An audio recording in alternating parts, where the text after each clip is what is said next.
दक्षिण मुंबईमध्ये वंचितनं उडी घेतलेली आहे। लोकसभा निवडणुकीसाठी आता दक्षिण मुंबईमध्ये वंचितकडून चाचपणी सुरू झालेली आहे। वंचित आघाडी दक्षिण मुंबईमध्ये उमेदवारी देणार असल्याचं समोर येतं। त्यामुळे दक्षिण मुंबईमध्ये वंचित आघाडीकडून आता चाचपणी सुरू झालेली आहे। दक्षिण मुंबई या मतदारसंघात प्रकाश आंबेडकरांच्या वंचित बहुजन आघाडीनं कोणता उमेदवार देता येईल याची चाचपणी करण्यास सुरुवात केली आहे।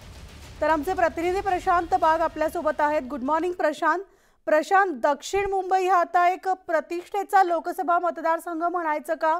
कारण अजून महायुतीचा देखील तिढा या ठिकाणचा सुटला नाहीये, त्यात आता एंट्री होतीये ती वंचितची। खरंय मिळाली म्हणजे की आपल्याला माहिती आहे की मुंबई ही आपल्या देशाची आर्थिक राजधानी, आणखीन साऊथ मुंबई म्हणजे दक्षिण मुंबई हा जो परिसर आहे हा खऱ्या अर्थानं वेगवेगळ्या प्रकारची एक सत्ता असलेला प्रदेश आहे। त्यामुळे या ठिकाणचं प्रतिनिधित्व करायला मिळणं हे सगळ्यात महत्त्वाचं मानलं जातं। महाविकास आघाडीचे उमेदवार म्हणून शिवसेनेचे विद्यमान खासदार उद्धव बाळासाहेब ठाकरे गटाचे अरविंद सावंत यांची उमेदवारी जाहीर झाली। त्यांचा प्रचारही धडाक्याने सुरू आहे आणि अजूनही ही जागा भारतीय जनता पक्ष का शिवसेना या दोघांकडे कवित्व सुरू असतानाच याच ठिकाणी वंचित बहुजन आघाडीने ज्या पद्धतीनं आपली चाचपणी सुरू केलेली आहे ती अत्यंत महत्त्वाची मानली जाते। जवळपास 8 ते 10 संभाव्य उमेदवार वंचित बहुजन आघाडीकडे आहे। आपल्याला माहिती आहे की वेगवेगळ्या प्रकारचे पॉकेट्स या ठिकाणी आहे, आणखी वंचितला सुद्धा काही पॉकेट्सचा फायदा नक्कीच होऊ शकतो असा विश्वास व्यक्त केला जातोय।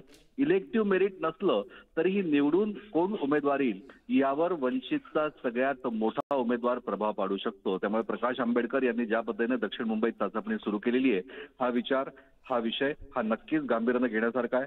दरम्यान रात्री उशिरापर्यंत सागर बंगल्यावर या ठिकाणी मंगलप्रभात तोडा आणि राहुल नार्वेकर जे भारतीय जनता पक्षाचे दोघंही संभावित उमेदवार म्हणून ज्यांच्याकडे बघितलं होतं त्यांच्यासोबत सुद्धा रात्री उशिरापर्यंत बैठक झाली, खलबत झाली। दक्षिण मुंबईचा तिढा हा लवकरच सुटण्याच्या मार्गावर जरी असला तरी वंचितची या ठिकाणी एंट्री ही नक्कीच चिंतेची गोष्ट या सत्ताधाऱ्यांना किंवा जे अपेक्षित उमेदवार आहेत त्यांना मानली जाते। मिनाली, निश्चितच धन्यवाद या सविस्तर माहितीसाठी।